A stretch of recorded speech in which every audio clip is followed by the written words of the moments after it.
Hi guys! Ang reflection natin today is about a honeycomb story. Nitong nakaraang linggo nga pala ay nagpunta ako sa kaibigan ko doon sa Batangas. Siyempre, hindi mawawala dyan ang napakasarap na pagkain. At kahit dayo lang ako sa Batangas, ay nakipaglaro na din ako ng badminton sa isang court doon. Matagal na din akong hindi nakakapaglaro ng piano. Sakto naman sa bahay ng kaibigan ko ay may piano doon. Kaya tumugtog na din ako ng iba't ibang piyesa.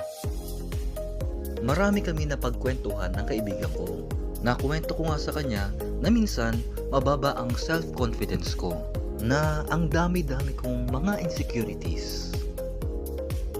Sa isang kwarto sa bahay nila ay merong ganitong salamin. Di ko alam kung bakit lagi ko siyang tinitignan.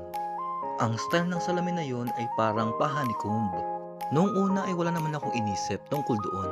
Binigyan ako ng kaibigan ko ng isang lava lamp. Sabi nga niya, may glitters yun. Yung tinignan ko yung style ng glitters. Sabi ko, bakit parehas ng pattern? Kung makikita niyo dito, parehas din siyang honeycomb. Sabi ko, parang umuulit-ulit yung pattern. Pero hinayaan ko lang.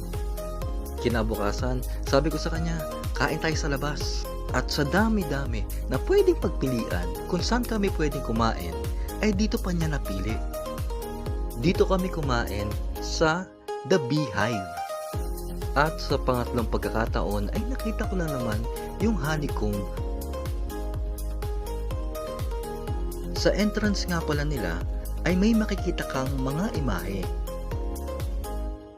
At meron din mga mensaheng mababasa dito. Meron akong mensahe na na-struck ako. At ito yung believe in yourself. Na para bang merong sumagot sa akin. Na sa pagkwento ko, na minsan, ang baba ng self-confidence ko, na ang dami kong insecurity sa katawan, ay para bang may sumagot sa akin. Na maniwala ka sa sarili mo. Na maniwala ka na kaya mo. Ang paulit-ulit na pattern ng honeycomb ay dinala ako sa isang mensahe na nagsasabing, believe in yourself. Natandaan ko tuloy ang isang mensahe mula sa Biblia. Philippians 4 verses 13. Nasabi dito, I can do all things through Christ who strengthens me.